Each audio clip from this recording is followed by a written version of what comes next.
Yo, what's up, YouTube? It's your boy Lil Mackie Rob, aka Mito. You already know. And what's going on, guys? How y'all doing? How we doing today? I'm doing great. Yeah, man, I kind of missed you guys, bro. I'm trying to make sure I upload more consistently. You know what I'm saying? Yeah, man. I appreciate y'all checking out the videos as always. Thank you, man. Thank you. And yeah, man, without further ado, man, I'm not too good at these intros. Let's just get right into it, man. So today we're going to be reacting to Ubisoft. Good old Ubi the Booby. Yeah, I'm subscribed to this guy, Some Ordinary Gamers. Some of y'all might know him, some of y'all might not. I've been subscribed to him for a long time. He's honestly my favorite YouTuber within the past, 10 years, dog. I've been subscribed to him for so long. But he made a video, and he usually has some pretty good takes too, especially when it comes to gaming and stuff. And I like his content because he definitely goes into a lot of detail, as much as he can when he decides to talk about a topic, which is great. I like that. You know, we should all like that. We all want real, truthful information.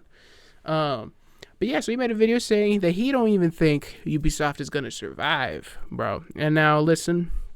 I know a lot of y'all been checking out my Assassin's Creed video, and shit like that. So I think a lot of y'all definitely know the issue with Ubisoft right now. But if you don't know, Ubisoft is just, they're not doing good, man. They're not doing good. The stocks are not doing good. The investors are not happy, as some would say.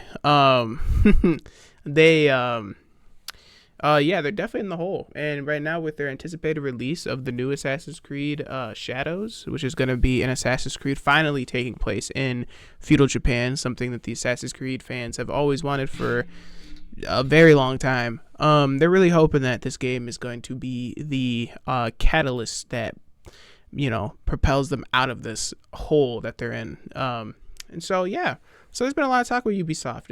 And then on top of that, white people are kind of going on this whole extreme side where they don't think they're even going to survive. They think they might crumble. It's because that's how bad that their hole is in. I think in my last Assassin's Creed video, we found out that they're in almost 500-600 billion dollars in debt. I think a little more than that.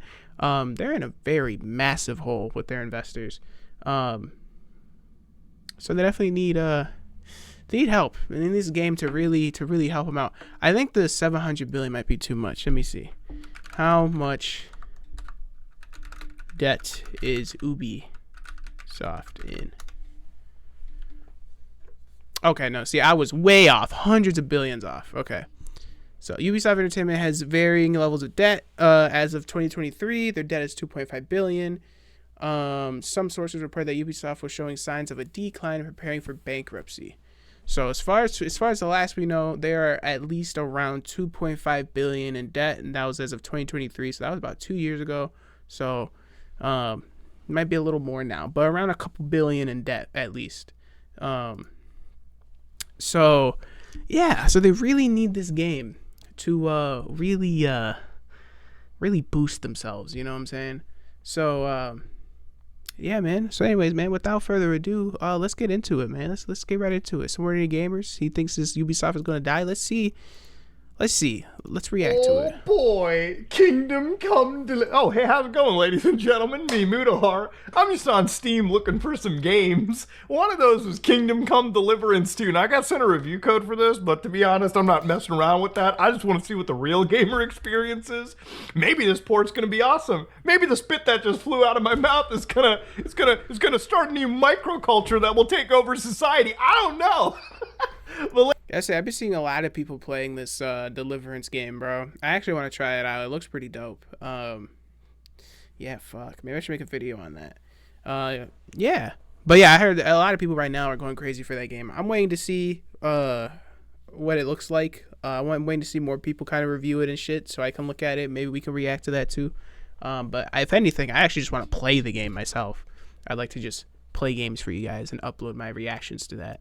Ladies and gentlemen, what I do know is Ubisoft is currently in a serious bad situation. Now, for the last 5 years, they've been dropping.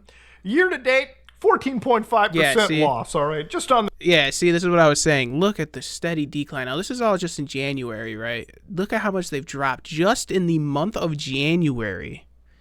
My boy, my boy. Like that is, they're not doing great. They're not doing too hot.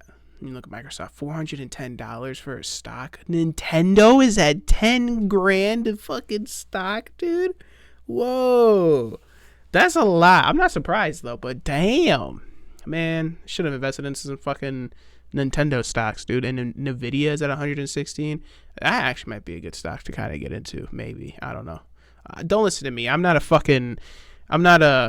financial advisor. Don't listen to anything I'm saying. This is why I'm broke.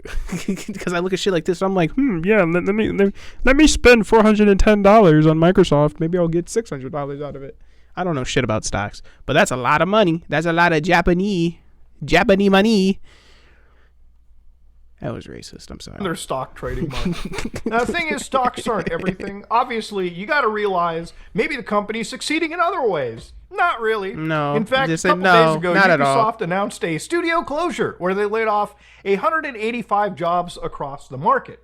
Now, video gaming is an expensive hobby to get into. Okay? Ooh, wait, let me go back. Ubisoft announced a studio closure where they laid Ubisoft is set to close its UK studio in Leamington as it sheds 185 jobs across the business. Ooh.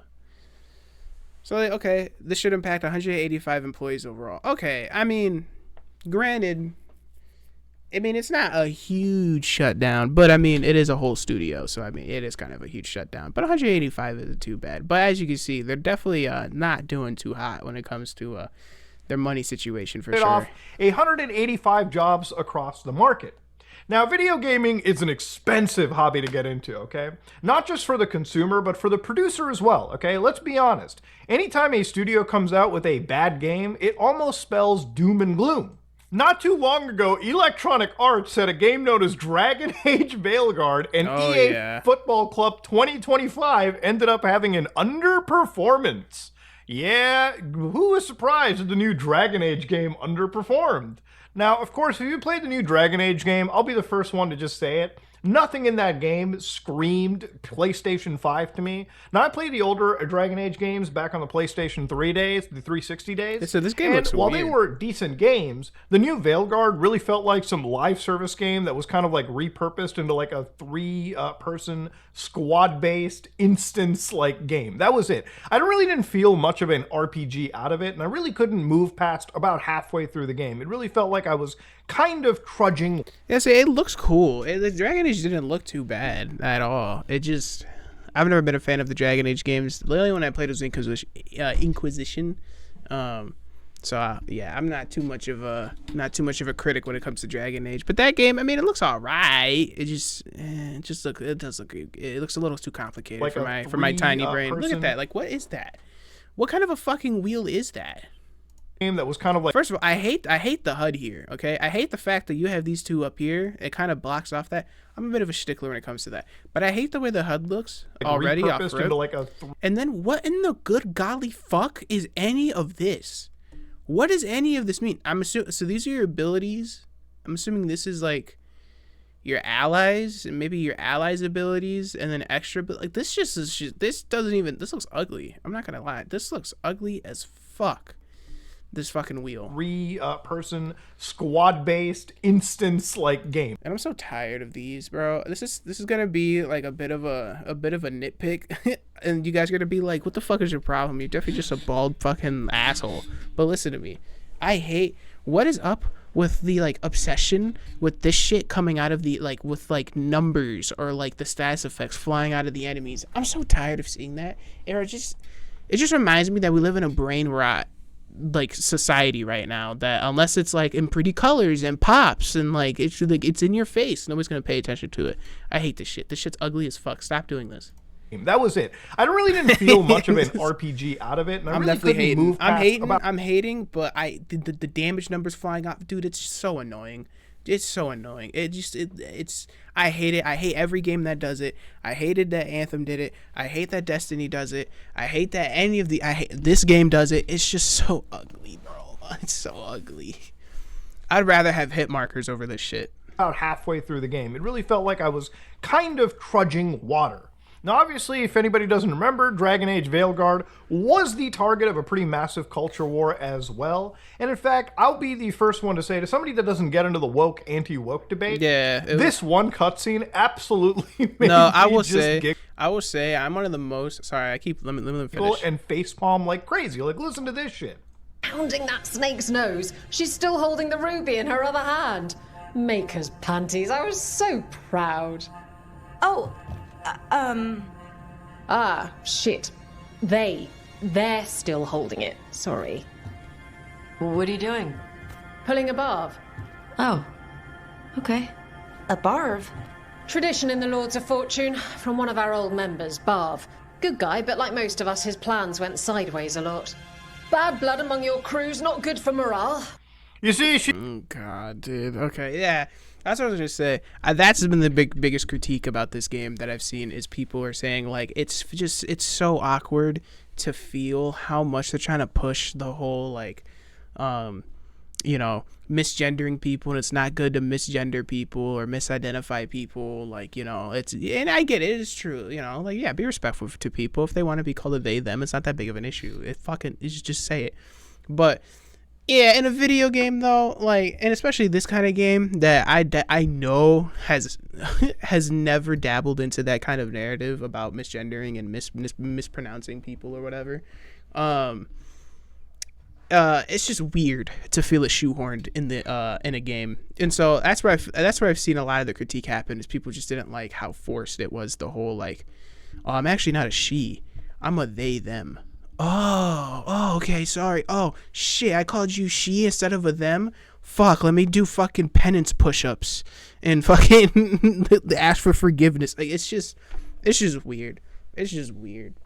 She's doing what we call physical penance for, again, misgendering one of the characters. And even the actual character in the game that was actually, like, offended was like, what are you doing, pal? What's going on? Like, she was facepalming alongside me. She was even like, what the fuck are you doing? What the fuck? Like, she looks like... Because it's just weird, bro. It's just weird to want to push that kind of narrative in a game. I mean, you could push that narrative in a game. I'm not saying it's not right to do that, but it's weird to push that in a game that doesn't talk about real life shit like that. For fuck's sake, we're in a world where there's like actual demons and like dragons and wizards and goblins. Who the fuck? Nobody cares about the they them shit. Like, it's just, bro, that person wasn't even a he or she. That person was like a demon or something with horns, dog. Like, what? And she's gonna get upset because she got called a her instead of a they them. I don't want to keep getting into this topic because it's not that big of a deal and it's not my forte. I'm just saying, if you're gonna make a political stance in your video game, make it a little better than that. Just make it a little better than that. Just remember, guys, if you mispronounce someone's pronouns, you have to do 20 push-ups as punishment. Don't forget that, guys. Standard. We have to do the barv, is what they call it. The barv. Oh, dude. Now, again, this is just one cutscene. There's also a lot of other stuff that came out of this game, where even if you're not in the culture war debate, stuff like this is just intrinsically facepalm worthy. It's like, yes, there's a big difference between the game, like, constantly shoving things into people's faces, and there's a big difference to also, like, treat the audience like actual fucking children. You don't need to be telling this to anybody. You don't need to be doing this. It's just cringy for everyone involved. Yeah. And I think most people can agree on that. Well, it seems like because of this, the company behind this, BioWare, is actually not in a good situation.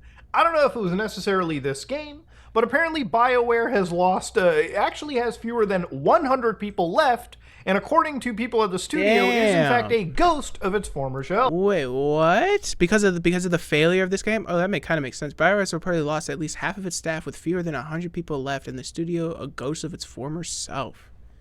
Wow. That's crazy. Instead of killing the golden goose, what if you slowly starved it to death over more than a decade? God, they are not holding back. Damn, that's crazy. Damn, so after this game released, they lost so many employees. They have less than 100 people in their studio. Damn, how many people were a part of that studio in the first place? Hold on, I'm curious. Let me see. How many developers developers are in BioWare. BioWare's team is now less than 100 people. The pain of a 14,000 plus layoff across the game industry worldwide last year is far. Oh, okay, 14,000 play. But is that just with BioWare? Like, did they lose 14,000 people? Let me see. So this was published 5 days ago. BioWare has reportedly lost over half of its developers in just 2 years. It has been reported that several BioWare developers that were temporarily moved on to different projects within EA have been told their moves are now permanent. Wow. According to a report from Jason Schreier, BioWare's numbers have been slashed so much that less than half of the studio's 200-person dev team now remains. Those left at BioWare are reportedly veterans of the studio that worked on the original Mass Effect trilogy. And that is the plan, and the plan is to expand once Mass Effect 5 requires more developers. So yeah. Oh, here we go. Let me see. Dragon Age: The Veilguard developer BioWare needed the game to be a smash hit following 2 complete disasters in Mass Effect Andromeda, which we know, is that was not that good of a game. It was not anything what Mass Effect was. I only played like Mass Effect 3, and that shit was okay. And Anthem. And yeah, Anthem, bro. Anthem was such a fucking fumble, bro. That shit has so much potential. I don't know why they fumbled it so hard. While it was generally quite liked by many, it still ended up disappointing publisher Electronic Arts, falling below its expected player count by a whopping 50%. Yeah. So it seems like, yeah, they damn, less than 100 people. That's how many people they had to move or lay off because of the seems like the flop of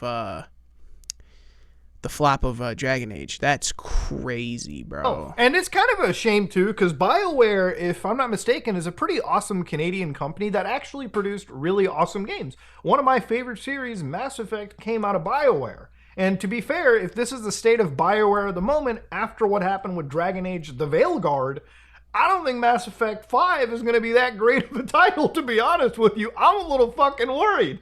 Now, the thing is, it shows that when it comes to video game companies, really just having one bad game, all right, or maybe even 2 if you're lucky, will often spell doom and gloom for your company. Yeah. You'll have people who come into your company, produce a video game, and sometimes they will not hit the mark, and those games, because they cost so much to make, will end up giving a bad situation for, the actual company involved. It may cause Electronic Arts to say, fuck BioWare, we might as well just start up another studio that focuses on live service games, maybe put more money into our sports stuff, and just go down that road, okay?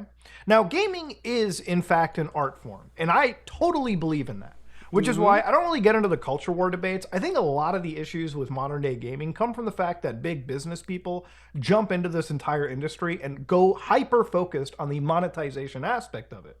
Now, I started this video talking about Ubisoft, but to be fair, Ubisoft is a company that I think really led the way. Say that one more time. I zoned out. Come from the fact that big business people jump into this entire industry and go hyper-focused on the monetization aspect of it. Yes, that has been one of the biggest issues with a lot of these games. That's why I feel like you got games like Call of Duty that for a while, right? We all knew Call of Duty wasn't like a hardcore shooter, but it was like it had its personality. It was that arcadey military kind of shooter that was really fun, and it would definitely dive into a lot of its dark moments during the campaign. It focused on the campaign, it focused on zombies or the extra game mode, and then multiplayer.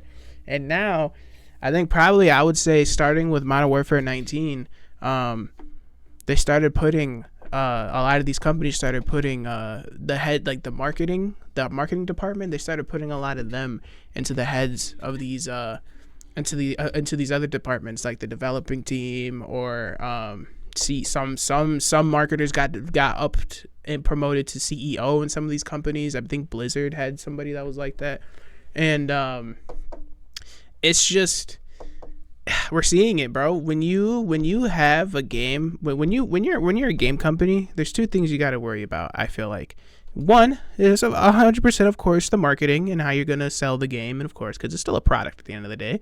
But it's also the actual development of the game. And I know this sounds super basic, but listen, these games, they're just forgetting apart that they're forgetting about how much time it takes to develop a game.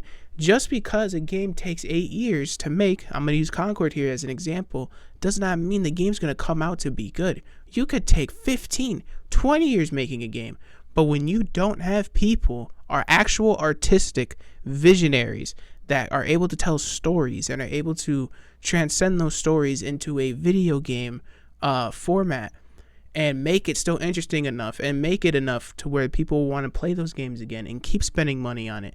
When you don't have those people, your game's going to fucking fail time and time and time again. You could honestly probably get away with making a good game that has shit marketing, because there's still a chance, because with a lot of people that play indie games, that people will still find it anyways, and they'll probably recommend it to their favorite streamer finds it, and then boom, your game blows up, you know? But then if you just focus on a game that you're not really caring about the game itself, you're gonna make a game for at the most legal bare minimum you're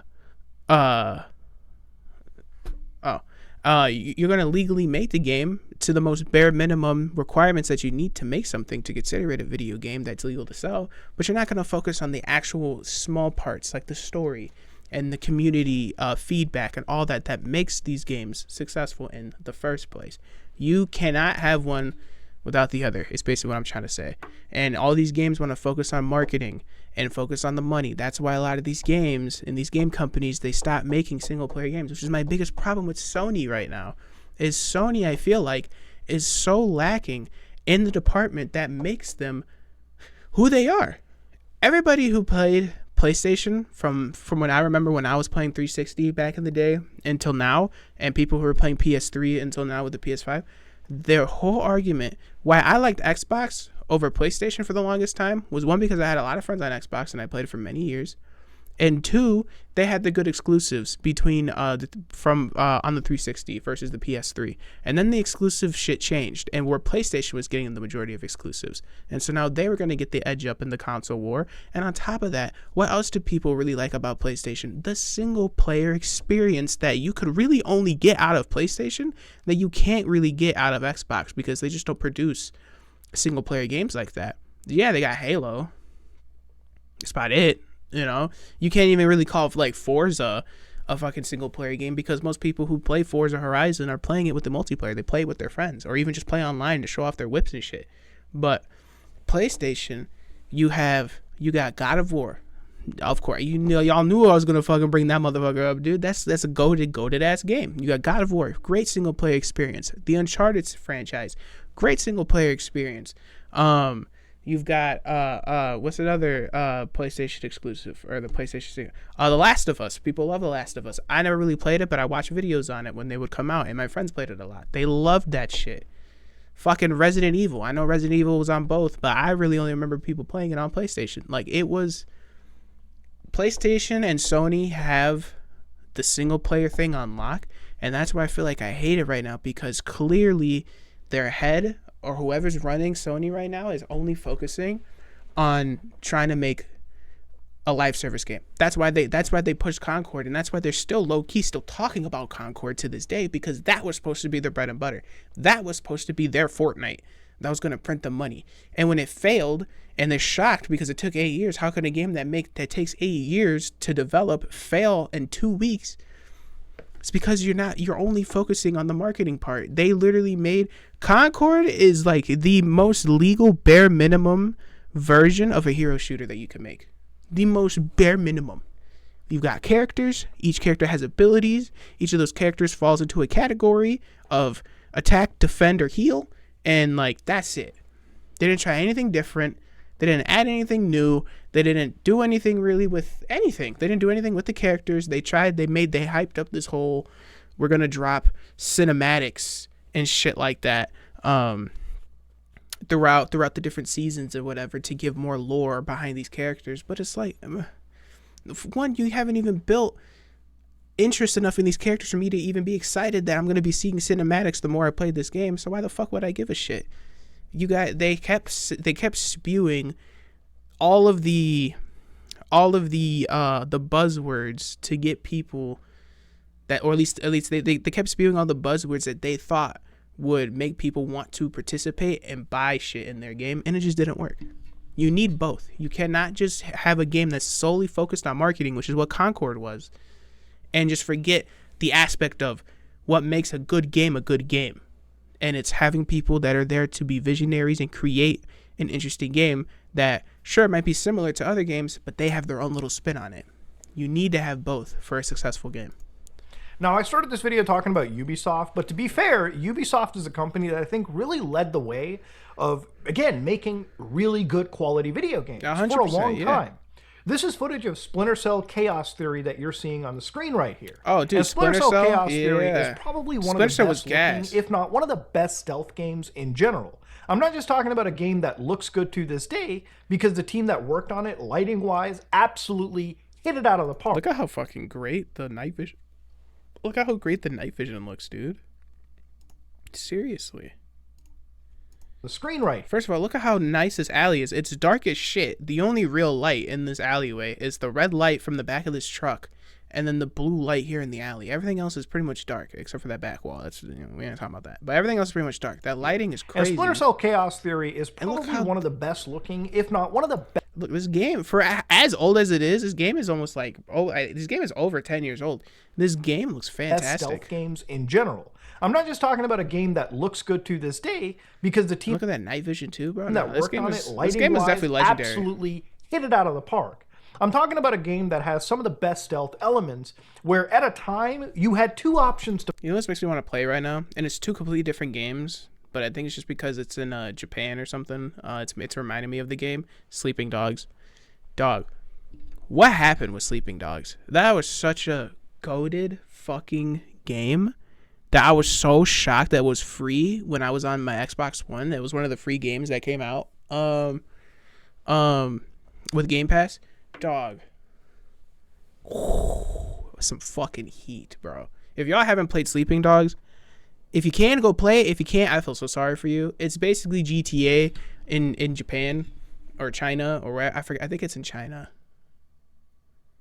It's GTA in an Asian country, and it's gas. All right, that's what this game reminds me of. I really want to play that game. To buy the store. Again, two completely different games. This game is stealthy as fuck. Sleeping Dogs is like Grand Theft Auto. But Metal Gear or Splinter Cell. And you really couldn't go wrong with both of them. I mean, to be fair, Ubisoft Montreal was going up against Konami, and it was a pretty fierce competition between the two. And while both these franchises are effectively completely dormant now, with, again, the only things getting out of them are probably remakes or remasters. Nothing necessarily new in terms of in-game content or pushing this franchise beyond what it's already done. And of course, it wasn't just Splinter Cell. Obviously, Ubisoft was also producing games like Prince of Persia, and even during the early heydays of Assassin's Creed, I would say Ubisoft was a game company that probably focused on creating interesting experiences first, and then wondering about the monetization later. Is that necessarily a good business strategy? Probably not. But honestly, it made it so that Ubisoft has a history of games that even if their company goes under, I think everyone watching will have one game from this organization that they remember being very, very important in their childhood or even teenage years, depending on how old you are. So, see, even if it's not a good business strategy to focus on making the game as good and as accessible and player friendly as it can be, and focus on how you're gonna make money on it later. It clearly worked for them for the last 10 years, or whatever, however long they've been around, 10, 20 years. It's worked for them every time, because DLCs is not a new thing. They've been doing that, and if you want to, DLCs aren't going to work as much in today's, in modern gaming, because, you could just do live service shit. Yeah, you can, because you could still focus on making the game first and making it as fucking fire as possible first, and then figure out how you're going to add on your money and your monetization later. People are going to always buy your DLC if the game is fire, hands down. Look at Elden Ring. Elden Ring said they were never going to release the DLC. The game became so popular, they took the time, made a DLC, and people bought it, hands down. They bought it so much that they even said they're not going to make another Elden Ring game, and technically they're right, kind of, but they kind of flipped the page and were like, you know what, we could actually still double down on this. And now they're making Night Rain, And so, like, clearly, if you make a fantastic game off rip, the money will come. That's kind of like the whole formula for life. You do something out of the love for it, and you do it right the first time, and guess what happens? Money comes later. But that's the problem, is that they want to start focusing on, all right, let's make this game. Okay, we're going to make a new, whatever. We're going to make a new Assassin's Creed. I'm using it as an example. We're making a new Assassin's Creed. Okay, cool. Well, what's it going to be about? Well, first of all, are we going to have battle passes? Well, yeah, and that's how they have these conversations. They start off with, okay, well, let's make a new Assassin's Creed. Let's figure out a way to add battle passes. Let's figure out a way to add DLC. Let's figure out a way to add, skins and costumes and shit that cost $10 to buy. Like, they're focusing on all of the additional shit that is easily, one, you can easily make it. It's not that hard to make another fucking skin and release it later on. And what was I getting at? Yeah, they keep focusing on the little shit first that makes some money later instead of focusing on the main part first. You can have two things happen at the same time. These game companies, why they fail is because they focus on monetization over making the game first. Make the game first. Take your small hit in the beginning, make the game first, make it be successful, watch it grow, and then start adding in all your shit. Add a store, add a season pass, add DLC. At least get it established that people are going to actually fuck with your game first, and then you can start putting money into it. I feel like that's a smart business strategy. I'm not a businessman. I'm just using my brain, Make a successful game first. If the game comes out to be successful as fuck, add on to it. All right, guys, we're making DLC. All right, guys, well, what about we want to release more content, but, it's a little bit hard because of the money here and, money issues here. We're going to release a season pass. You guys can buy it. It's $10. We release content through that, but at least that way you guys get new content. We're still going to add shit. You guys are going to get new content, and we still get some return out of it. I feel like even then, if you're at least transparent with your audience, I feel like most people don't mind spending $5, $10 on a battle pass for a game that they like. People do it all the time for Fortnite, because what Fortnite does, they add new content like every fucking season. They add new weapons. They add new maps. They change the map. Shit, sometimes they'll bring back old maps, like OG. To bring back some of the other people, Like, but their main focus first is, well, what are we going to do to spice up this season that we didn't do last season? And then after that, okay, now we're going to start coming out with all these bundles, all these skins for you guys to buy. But Fortnite and Epic Games, they focus on what's going to make this new season different and more fun than the last season. And then if that season is super successful, okay, now we're going to start adding in our other shit. We're going to make sure, okay, now we're going to throw in the battle pass. Now we're going to throw in all these extra bundles. And we're going to start talking about our collabs now. And yeah. Now, granted, I understand Fortnite's a bit of a enigma in this day and age with how it's even alive.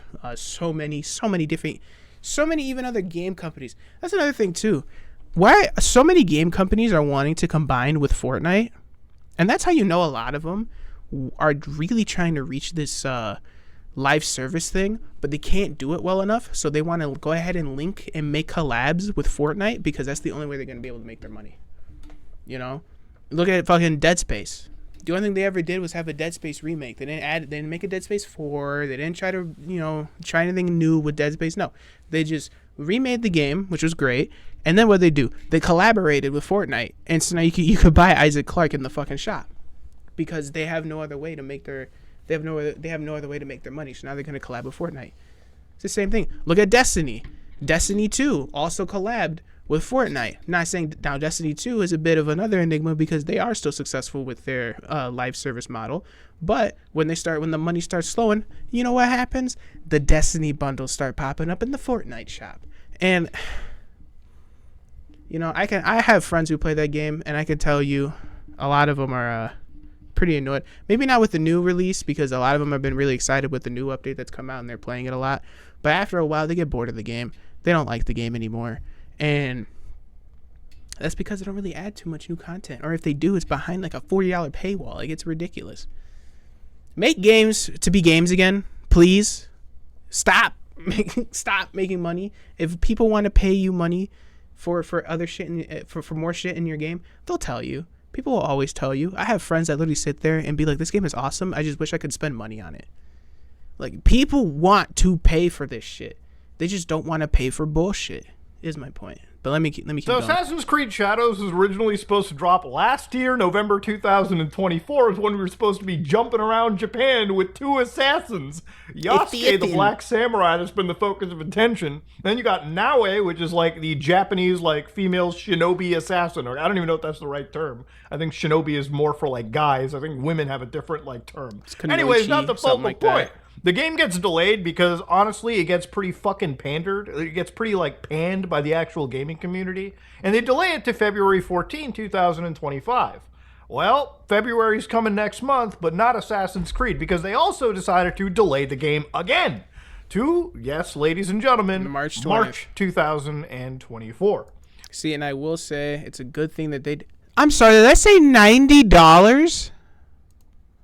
Month, but not Assassin's Creed, because they also decided to delay the game again to, yes, ladies and gentlemen.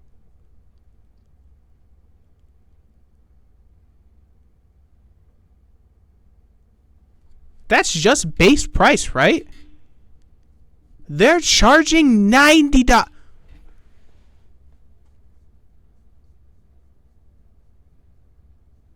Boys, we're so fucking cooked. Boys, we are so fucking cooked. And I'm not saying, oh, it's $90, because I like Assassin's Creed. I think this game's going to be pretty fun. I'm not going to hold you. I'm not complaining that it's $90 and it shouldn't be $90 because of all the other bullshit everybody else wants to talk about. I don't care about that. Just the fact that it's $90 anyways, right? And you already know Ubisoft is going to jam-pack this bitch with DLCs, season passes, and other ways to make money after the initial box price. It's appalling that it's $90 off of rip.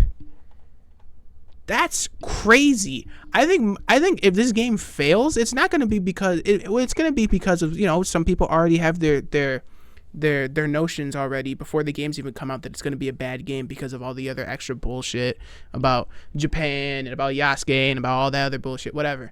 So people are already not going to play it because of that. But I think another reason why people won't play, because I promise you, a lot of people don't give a fuck about the whole Yasuke controversy in Japan and all that shit. They just want to play a good Assassin's Creed game. So I promise you, most people don't give a fuck. This game is going to fail because of that fucking box price. $90 in this kind of economy is not going to work. It's not going to work. It's not going to work. And honestly, as gamers, it shouldn't be accepted, knowing that they're still going to add season passes, DLCs. They're going to add other shit into the game for them to make money afterwards. And it's not going to be little $5, little, $6 edition. No, they're going to be full on $20, $30. That's how much their DLCs are going to be. So this game's going to fail because of that damn box price if they don't drop it. $90, bro. If the base is $90, that means that the extra edition, or whatever you want to call it, the gold edition, is going to be like $130 or $150. And then the ultimate edition for the shit is probably going to be somewhere close to $200. Dude. We're cooked, boys. We are cooked. March 2024. Fucking Christ. So, yeah. Oh, yeah, that's why I paused, though. Yeah, they changed it. I promise you, though. They did probably delay it back. One, maybe it needed some more polishing to do. And then two, February's Black History Month. And they got Yasuke in this bitch. I don't think they want to look like they're dropping this game on Black History Month on purpose. So, I don't blame them for holding off. All of a sudden, not 24, 2025. We're in the current year, of course. So obviously the game has been delayed a second time, and apparently it's because Ubisoft wants to basically make sure the game's gameplay is up there. Because even they agree that the stuff they've been producing isn't actually... Since November, we've been thrilled to share our progress through gameplay overviews, and the overwhelming excitement has truly inspired us. Each week has brought valuable feedback from our community. While we've already made remarkable strides, we believe a few additional weeks are needed to implement that feedback and ensure an even more ambitious and engaging day one experience. Accordingly, the new release date is March 20th of 2025. We remain committed to delivering a high-quality, immersive experience fostered by ongoing dialogue between our players and development teams. All the way there. And look, you know, I don't want to play the whole Miyamoto quote or something where it's like a rushed game is bad, a delayed game, you know, is better, or whatever the fuck it is. Because at the end of the day, I don't really think a game delay is always correlating with a good game, all right? It really just seems like Ubisoft detected that their game needed like some time in the oven, but is it really going to actually come out cooked or fully baked? I have no idea entirely, but there is a lot of new gameplay that ended up being showed from Assassin's Creed Shadows. Now, before we go into it, obviously we kind of have to recap some of the actual, you know, controversy around it. Assassin's Creed Shadows dropped with, again, Yasuke being like the main character, which for the first time in this franchise, for some reason, Ubisoft decided instead of having like a completely optional and fictional character in the lore, we're going to have somebody who is apparently new. And of course, this started a whole debate between people asking, is Yasuke really a samurai? Is he not a samurai? Wikipedia turf wars were being held, and people were questioning sources for historical accuracy, okay? And mind you, this is a game where you can beat the fucking shit out of the Pope in the Vatican and discover an almost like, you know, precursor race living within. But that's not even the point of the entire thing. People were arguing about the actual historical accuracy of the Assassin's Creed franchise, why they decided to go down this road, and of course, Ubisoft, being Ubisoft, seems like they've kind of called this character back a little bit. So all the recent like actual leaks and all the actual like showcases of the game have been focusing more on Naue, because obviously she might be the least problematic of all the assassins to be showing. Maybe instead of the black guy, it might be easier to show the Japanese woman to the actual audience. So a couple. Yeah, see, I will say that does kind of blow a little bit, because when I actually did research after I did my other Assassin's Creed video about Yasuke, it is definitely still debated whether or not he's ever been involved in Japanese history and shit like that. But we have to remember something too when it comes to Japanese history, especially feudal Japanese history to be exact. Even if there was a black man involved in their society, I'm not saying that he was for sure, it's debated, but even if there was a black man that was involved in their society in some sort of way, do y'all really think Japan, out of all places, would be the country that would promote such a historical figure like that, knowing how, to put it lightly, how racist they are? It's not very lightly, but I mean, come on, I'm not here to beat around the bush, boys. I'm here to just be honest with y'all. Do y'all really think feudal Japan, that has been historically known to be probably one of the most racist cultures to exist in history, do you guys really think they would acknowledge a black man helping them in their history or being involved in their history, even to this day? I don't know. I don't really see it, boys. So that's why I feel like it kind of does blow, because I understand historical accuracy, this, that, and the third, whatever. I do agree with the idea that Assassin's Creed is not historically accurate. It has never been a game that's been harped on its historical accuracies, but it's supposed to be like a historical fiction. It's a game that takes place during the time period of a certain area, but not everything involved in the game obviously completely correlates to what actually happened in that real life time period. So I feel like it kind of sucks, because if this is true, if they're going to scale back Yasuke as much as they possibly can, that does kind of suck, because that means we're not going to get a newer experience, I guess, when it comes to Japan. This would have been a game that would have explored somebody who is talked about in Japanese history. It's just debated on whether or not he's been involved or whatever. This would have been a good game and a good story to kind of show what that could have looked like. Not saying on any actual like realistic standard, but at least would have been a fun. So let me reword it. If this would have been a fun game, okay, this would have been an interesting game to play as a black man who has been alleged to be involved in Japanese history, and to see how they would have made that story into a video game would have been a cool thing to see. But because of all the gamers being upset about it for some reason, and even people in Japan have made videos talking about how much they hate Assassin's Creed Shadows because of Yasuke being in there. They haven't even played the game, they just hate Yasuke. We're never going to be able to see that, you know? So yeah, that is it does kind of blow. But let's just again keep that in mind when we're talking about Yasuke and we're talking about Japan. Japan, pretty racy, pretty racy. They're not the biggest fan of black people out there. I'm gonna keep it a bean. A couple days ago, there was a hentai website. What? God damn, do I love talking about this shit sometimes because it's so goofy. There was a hentai website that had a massive leak of like an art book where they went even in depth into showing like other characters in this game. Now, obviously, the art book and the leaks are not something that I can show you, not because it's on a hentai website or anything. It's literally just because I think Ubisoft would put a bullet into my head if I decided to showcase anything that is way before the available release date. But what's funny too is like I've started to see like people gas this game up for really no reason. Like apparently one of the things that I saw floating around was apparently you can go prone and like sneak around, and that was adding to the game's actual like stealth mechanic.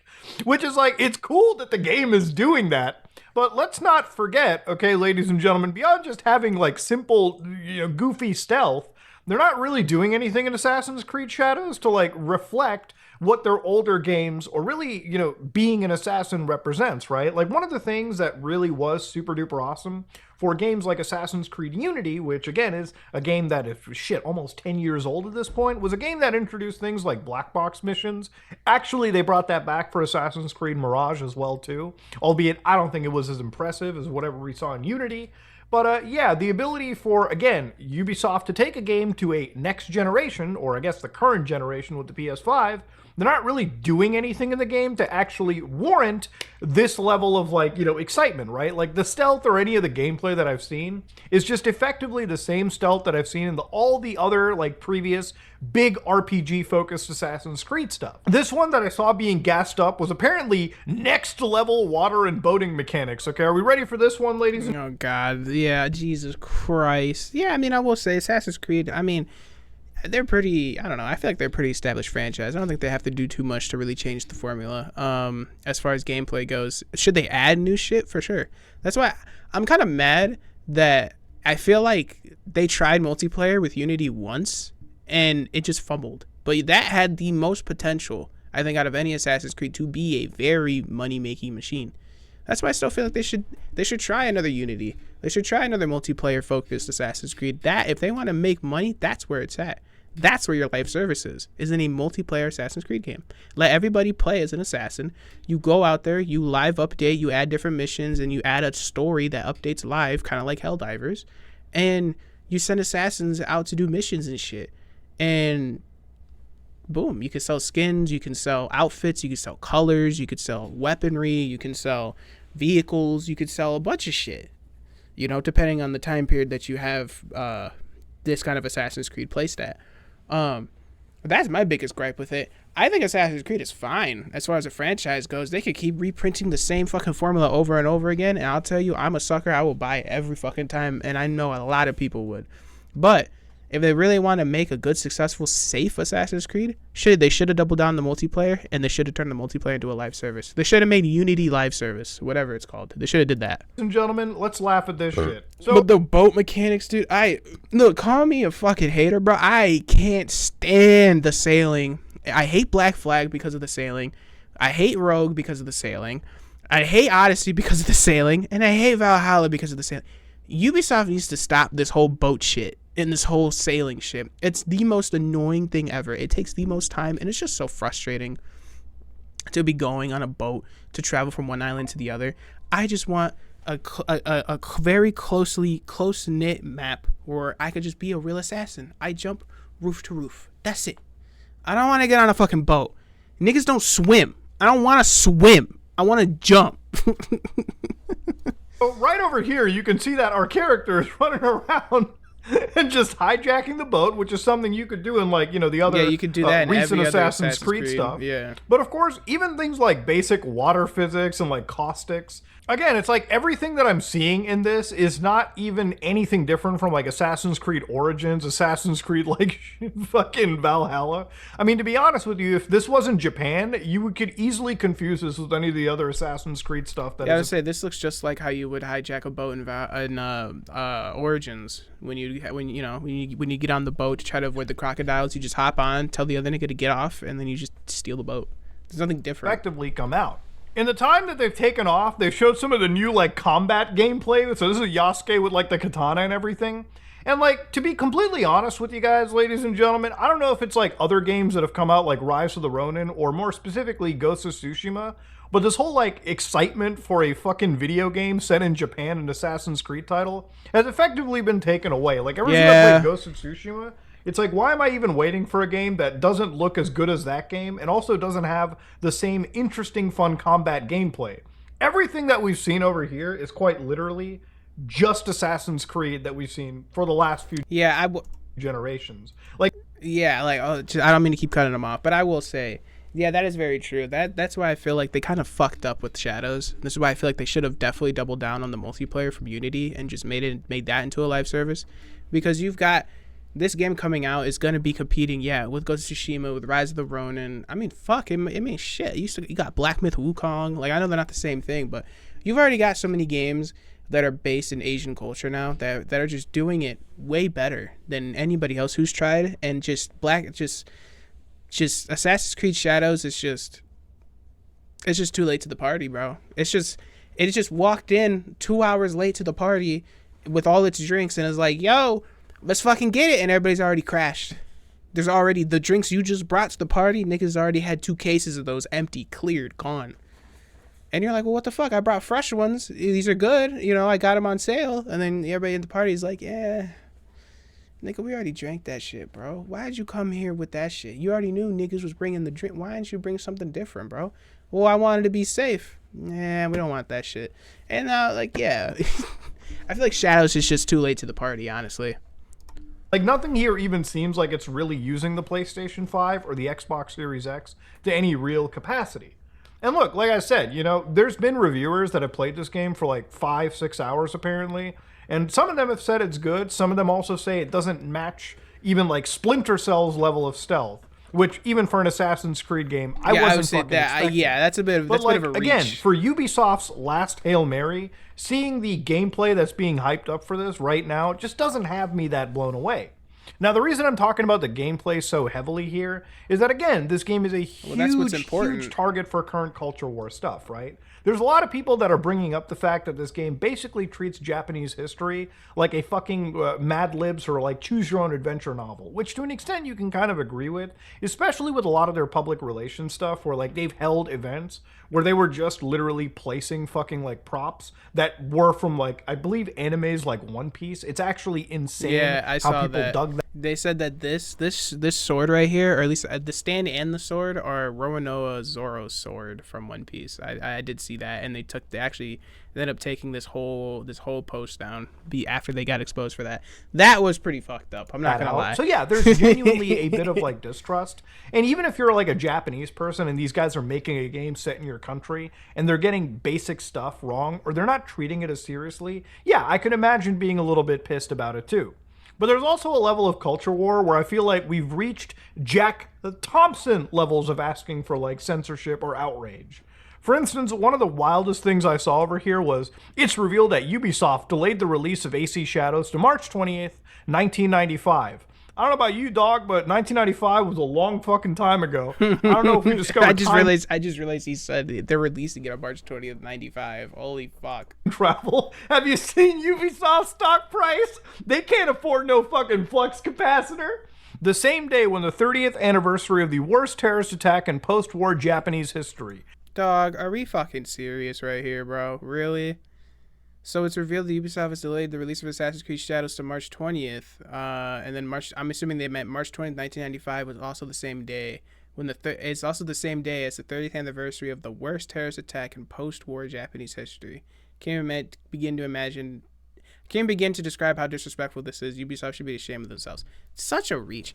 I'm sorry. I understand they're making a game based in Japanese history, but do y'all really think that this was a planned release to do this on that day? Really? Really? I don't think so. And for what? To do what? I don't understand. Like, how are we getting to this point here? We're just like fucking like cherry picking, like just really getting into the fine details to try to fucking shit on Ubisoft. You don't have to go this deep to shit on Ubisoft. You can do exactly what Mudahar said. Look at the gameplay. You could shit on them just for that and tell them they're not doing anything different. That's why people aren't going to buy it. This is just like, I don't know, man. This is such like a dog whistle to me, bro. Like, oh my God, guys, I look how fucked up this is. It's on the 30th anniversary of the worst terrorist attack. Everybody knows that. How could Ubisoft not know that? This person, I promise you, didn't even fucking know that until, I promise you, probably somebody else revealed it to them, and then they were like, oh my God, this is fucking disrespectful. How crazy. Nobody fucking knew this. Let's stop acting like Ubisoft was supposed to know this. Nobody fucking knew this until they decided to go deeper and into the release date that they're releasing it on, and then decide to bring this up. How do we get to this point? Just shit on Ubisoft for being Ubisoft. This is just such a stretch to me. I can't even begin to describe how disrespectful this is. So you're looking at like AC Shadows. It's released on March 20th, 2025, right? And then you go a little bit further into it. It's like, oh no, the Tokyo subway sarin attacks, which obviously are really bad. Like I would say it's probably like Tokyo's version of like 9/11. It's like a pretty serious attack. And then like, again, if you weren't like an outrage merchant, you could like go and look up what Xenoblade Chronicles like X release date is, which is like the new, like the Switch up-res port. Oh, what's that? When is Nintendo releasing this game on? Oh, March 20th. That's what I'm saying. It's such a reach. We're just reaching now to shit on Ubisoft with this extra bullshit. We don't even fucking need to. Nobody really knows about. I'm not saying I'm not saying like nobody cares about this attack or nobody cares about this event that happens, because yes, people will and people do. But to try to say and spin this like this is a blatant disrespect from Ubisoft to try to shit on Japan and release their game on this specific date for that specific reason is stupid. It's stupid as fuck. Yeah, clearly, I mean, you have Nintendo, a Japanese company, also releasing this game on the same day. Are they also being disrespectful to the game? No. Probably because it's a Japanese company, so it's different. Like, it's stupid as shit. Shit, March 20th, 2025? Like, dog, it's just a date, bro. I doubt it's that serious. And again, this is like the level of like discussion we're having. You know, trying to talk about this game, and look, I don't think AC Shadows will be a massive success. It's kind of weird. Like, you can go to like Amazon and you can start to see like, yes, 2,000 of these games have been like pre-ordered. Oh, so season now it's $70. So what did I see then? Was that like a bumped up price, that $89.99? That picture that we saw? Because where is it? Because, yeah, boys, I mean, we saw it together. That bitch was priced at $90. It looked like standard. But now it's over here on Amazon for like $70.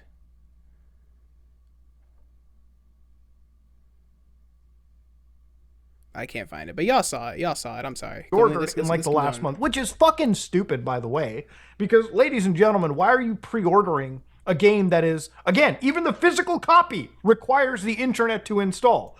And damn, we're still doing that with the physical copies, bro. Holy fuck! I hated that with the Xbox One, bro. When I bought GTA 5 for the Xbox One, and I had like 3 discs. Like, one was to like disc 1 was to install the game, disc 2 was to like do something else, and then the third disc was to actually play the game. Or it was 2 discs. I think it was one was to install, the other one was to play the game. Either way, multiple discs. I hate that. Why are we having multiple discs to do this shit? Well, I don't think that was multiple discs, actually. I think that was just one. Games have been like pre-ordered, and like, I think it just requires the internet to install. Okay, so either way, this is stupid. I hate that games do that. If I'm buying a hard copy of the game, why do I need to be linked to the internet to play the game? Why is the game not just printed onto the disc outright, like, you know, has been for the last 30 fucking years? And why do I still need the internet to install it? It's so stupid. Like the last month, which is fucking stupid, by the way. Because, ladies and gentlemen, why are you pre-ordering a game that is, again, even the physical copy requires the internet to install? Just buy it digitally at that point, okay? Why are you buying e-waste, okay? It's like, even if it's a digital copy, what do you think they're gonna run out of like files for you to download? They make it seem like that, dude. They make it seem like that. I also hate when these live service games like Fortnite or like even Marvel Rivals, I think I've seen kind of be guilty of doing this. Well, they'll act like they're putting something on sale and they mark up the original price so high, and then they put it on sale for the real price that it's always been set for. I think Marvel Rivals did that. I think for the Thor skin was set to $40, and they're like, "Oh my god, look guys, it's on a 10% sale, or it's on a fucking discount, and it's $30." When they were all, 100%, there was no way people were going to spend $40 on a skin. They were always going to price it at $30, but that's how they get you. They make you feel like you're getting a discount, and you're really not. You're paying the original price they wanted. I hate that shit. You get nothing out of them anymore, okay? Even the fucking 40-minute quest they give you is a waste of your time and intelligence. Stop pre-ordering video games, okay? Let them come out, wait for a fucking review, and then make your decision, all right? Because what if the game drops like Cyberpunk 2077 and it runs like shit? Then you have a pile of shit on a Blu-ray disc waiting to be installed. Anyways, I'm gonna have like a BP attack right now if I keep going down this road. But the other big thing that I saw about this too was apparently how Yasuke is a disrespectful person to Japanese culture. Because apparently you can go into shrines and just fuck things up. Wake up, Ubisoft defender, and hear our voice. What kind of Assassin's Creed game destroys an actual religious site? A lot of them, actually. Like, a lot of them. Like, a lot of them let you do that, dude. Assassin's Creed 3, bro. I mean, if we're going to get all that technical, in Assassin's Creed 3, there was definitely times on the map where you would see the American flag ripped up on the ground because, you're in the middle of a fucking war zone. And you can have Connor step over the American flag. Fuck, that's disrespectful, right? We're not supposed to, one, you're not supposed to have the flag on the ground, and two, you're definitely not supposed to be stepping on it. That's disrespectful. But we let that slide, but we're not. Dog. That's what I'm saying. We're just stretching now. We're just reaching to try to be mad at Ubisoft and have more reasons to shit on Ubisoft. You don't have to do this shit. Just shit on Ubisoft. They played Assassin's Creed 2. I made a video on it not too long ago. Yeah, you actually go into the fucking Vatican and basically disrespect, I would say, Catholic religion right there. Yeah, I would say too. most Assassin's Creed games basically say every single world religion is full of shit.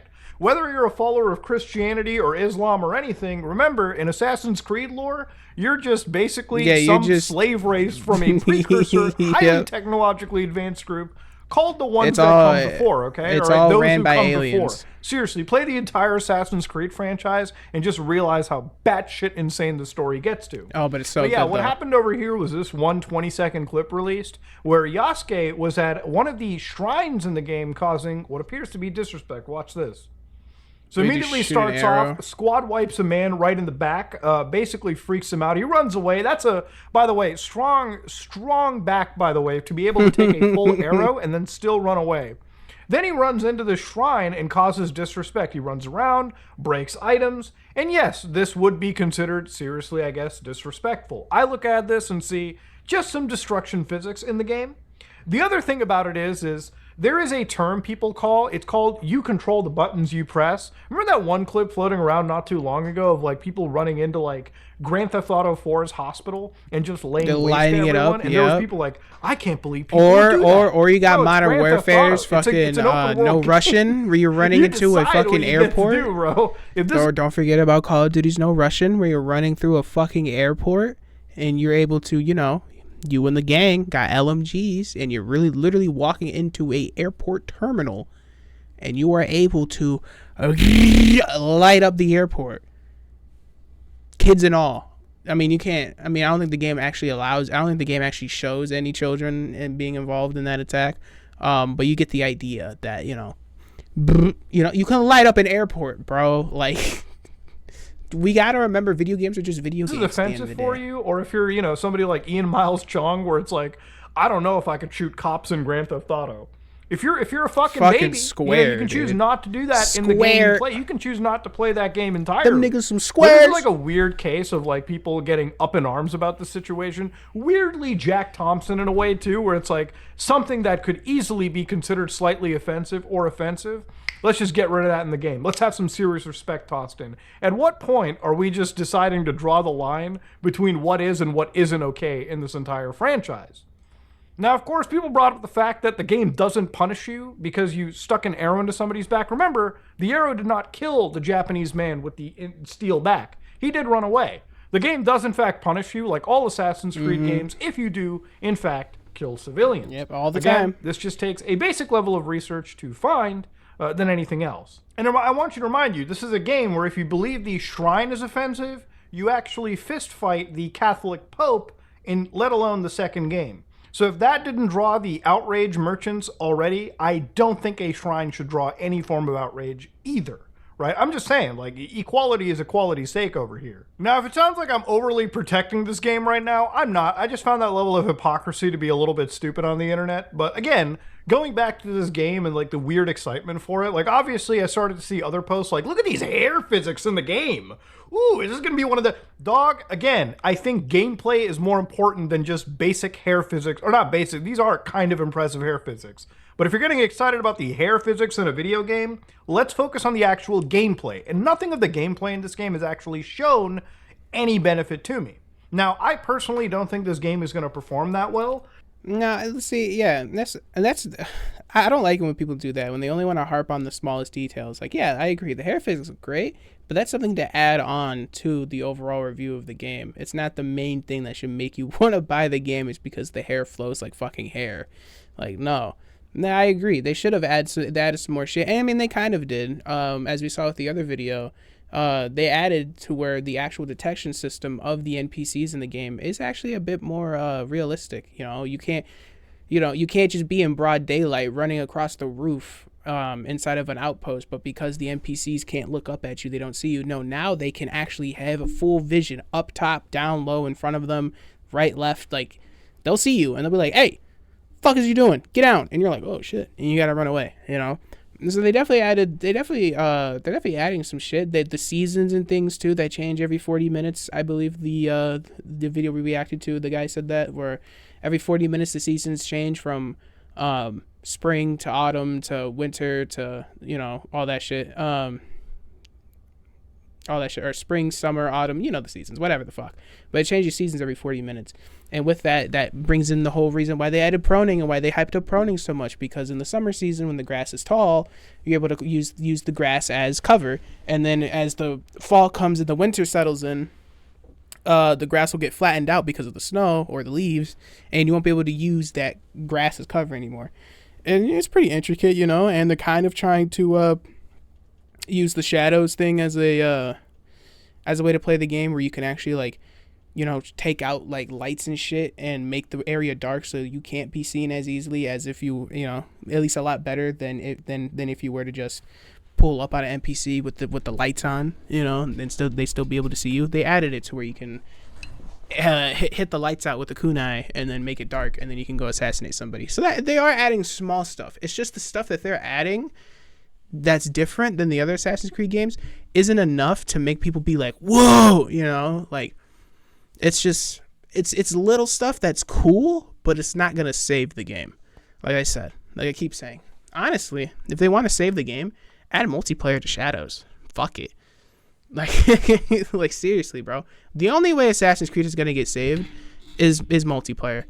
And I think modern day Assassins. Now that's another debate. A lot of people don't think a modern day, like today's age Assassin's Creed, a today's age Assassin's Creed game would be successful, but I highly disagree. I think a semi-futuristic Assassin's Creed, maybe not set in the modern day, but maybe like, I don't know, maybe set it in like 3000 or some shit, or 3001 or whatever. And you give them cool shit. You give them invisibility cloaks. You give them harpoons from the hands. You give them the like shootable hidden blades or something. And then you add a multiplayer concept to it. There's a lot of things you can do with a futuristic Assassin's Creed. That I just don't think Ubisoft has either A, thought of, or B, if they have, they just don't think it's going to be successful enough. And I think it would be 100%. Just because I really do feel like it's going to be a box standard Ubisoft game. And it's not going to be something that has like a level of passion put into it, like Ghost of Tsushima or even Rise of the Ronin, or really any other game that's already basically taken the wins out of the sail. Had those games not existed, it would have been exciting to play a game set in feudal Japan with a stealth action twist to it. But this game feels like what a Tenchu game might even try to be, what those games might try to be. This is honestly like not really the most impressive effort put by Ubisoft. And look, maybe I could be wrong, and honestly, I really do hope that I'm wrong. I don't wish for bad games. I really don't. But I do wish for games that actually have a lot more, passion put into them versus games that are most likely designed to be monetization vectors. Now, if you played the last Assassin's Creed game, Valhalla, which again, going back to the respect and the point for that, it's also a game that allowed you to like raid entire monasteries with churches inside them, by the way, too. People so if you're inside not the offended churches, by that, I don't think the shrine should really be offending you, okay? But that was a game where I would say if the game had 200 hours worth of content in it, 15 of those hours, 20 of those hours, if I'm being like very, very, very liberal about it, were actually maybe meaningful, okay? You're talking about a game franchise that is designed to basically consume the most life out of you, to give you a shit ton of content without actually giving you that meaningful content. And it's, again, a discussion that I had about Ubisoft. If you want to be able to make good games and you want to be able to sell good games, then you need to make sure those games are not necessarily the longest games, but games that actually are capable of winning awards and basically setting yourself apart from the actual industry. There was a time where Ubisoft was a serious contender in the gaming space where the kind of content that they produced, the video games that they produced, set actual standards instead of basically following the pack. And basically being like open sandboxes that could just easily have interchangeable worlds, and that would be it. And this is like the actual standard that I think Ubisoft should probably start to take. Look, at the end of all this, ladies and gentlemen, video games are a tough market to basically be in, okay? And it's not just a Ubisoft thing, it's everyone. Even a company like EA, which has tons of studios, if you make one bad game in a studio, one underperforming game, it doesn't even have to be a fucking flop, one underperforming game, your entire studio branch and hundreds of your employees can absolutely be shuttered and sent out into the fucking cold hard world. Hell, even if you produce a game of the year, you could absolutely see yourself being laid off. It's like weirdly one of the tough markets to be in, and I can kind of understand it, right? Video games like Assassin's Creed Shadows take years to develop. And, instead of allowing the creatives in this industry to actually produce a game that stands on its own merits and stands without being like, even at its worst, a breeding ground for ideologies to be weirdly pushed through, if that is happening, like I showed with that very first Dragon Age clip.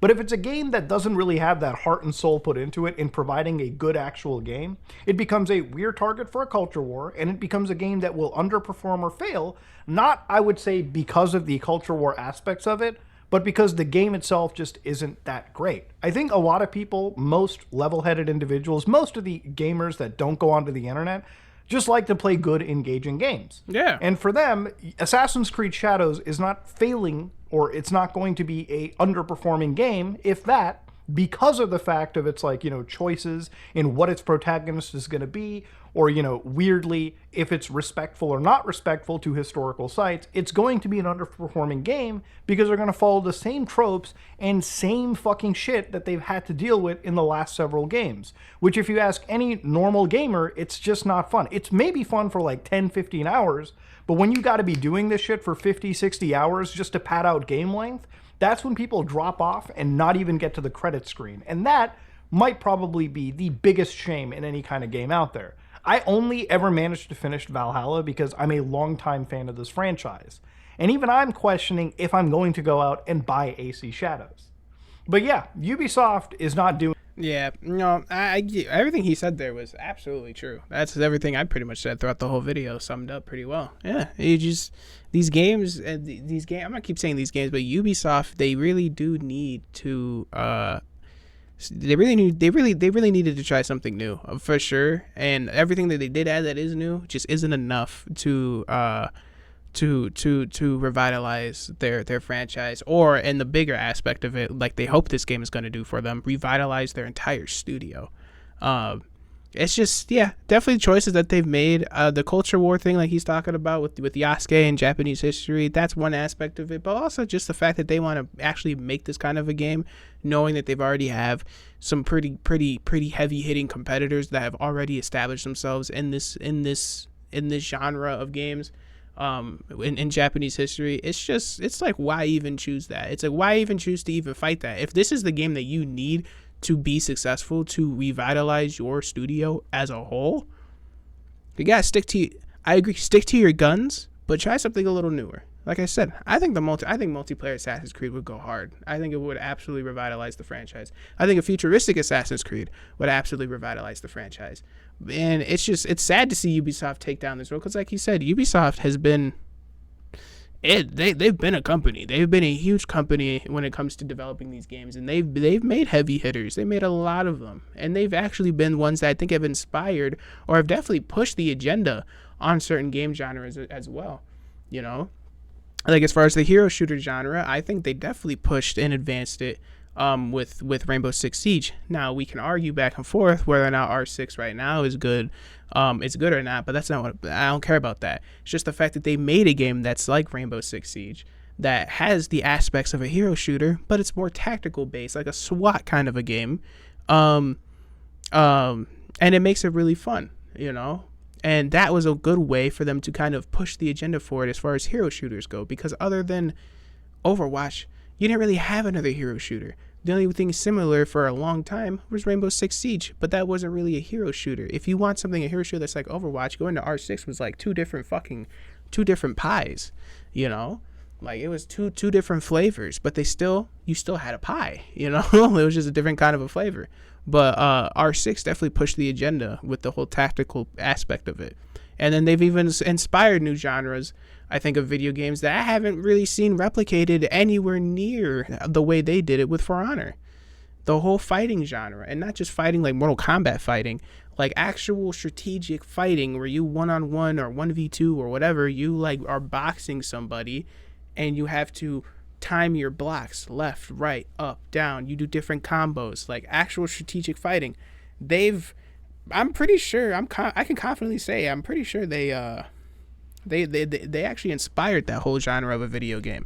So Ubisoft has it in them to do this and to actually push the envelope forward in the gaming landscape. It is poor decisions at the end of the day. It's poor decisions. It's poor employment positions with the developers, I think, for one. It's poor employment decisions as far as leadership goes, for sure, because the leaders aren't even able, it seems like, to be able to pick and choose and figure out what's working and what's not working during development. And now they're kind of just releasing games as is, and then they're turning out to be flops, and they don't even know why. And then it's just poor on the entire franchise or the entire development company to even release a game that's going to be competing with such heavy hitters. You know, it's poor choices all around.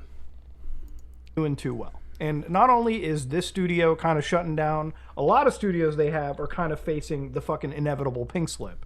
And unfortunately, you know, they really put their eggs into this one specific basket. You know, there's very few successful games that I see at a company like Ubisoft, maybe something like Rainbow Six Siege for now. But given the fact with recent changes to that, I don't know how long that success is even going to go. But for a game company like Ubisoft, again, you know, having something like Assassin's Creed Shadows being delayed for the second time and finally coming out in a couple months, this game better slap. And I think even if it does slap, even if it's like a 10 out of 10 and it sells like millions of copies, I don't think it's going to save the over-bloated monstrosity that is Ubisoft as a company. And honestly, it is a shame because I've grown up with Ubisoft games. Like I've grown up playing some of their games have actually been genuinely industry-pushing standards. From, you know, games like Chaos Theory, you know, games like Prince of Persia. There's tons of good stuff that Ubisoft has made. Even Rainbow Six. If you were my age and you were younger during the 360 era, you played games like Rainbow Six Vegas, Rainbow Six Vegas 2. You've played tons of their stuff, and it's genuinely enjoyable stuff that they've produced.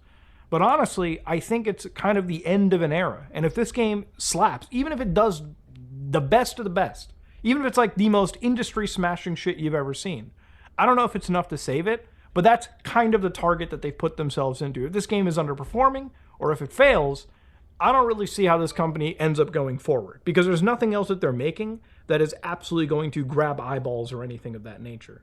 But if you like what you saw, please like, comment, and subscribe. Dislike it if you dislike it. I wanted to talk about it because I've just been seeing AC Shadows everywhere, and I wanted to get my word out. If you like what you saw, please like, comment, and subscribe. Dislike it, I am out. Yes, sir. I already left a like. Like I said, That's Mudahar right there. Some Ordinary Gamers. Man is goated at what he does. He's been doing this shit for years. Hello, I've been watching guys him and for gals. years, and he is definitely the GOAT in my opinion. But yeah, man, it is definitely gonna suck to see Ubisoft fall. I definitely don't see them being. I really don't see them making it past 2025 at all. I think they're definitely going to end up selling all of their IPs, and they're going to file for bankruptcy. And it's going to suck to see that, for sure. But again, this is just what poor choices leads to. Poor decision-making in leadership, poor decision-making in development, poor decision-making in marketing, poor decision-making all around. And it's going to be the end of Ubisoft. And it sucks, dude. It really does suck. But yeah, man, if y'all like the video, man, go ahead and leave me a like, leave me a subscribe if y'all feel like it. Leave me a dislike if you don't like the video, my boys. And yeah, leave a comment, let me know. What do y'all think with this whole Ubisoft thing, man? Are y'all even gonna buy AC Shadows? Do y'all even think it's worth it? Y'all gonna give it a shot? Let me know, man. Let me know what y'all think. But it has been me, Lil Mackie Rob, aka Mito, as you know. And I'll catch y'all on the next one, man. Peace out.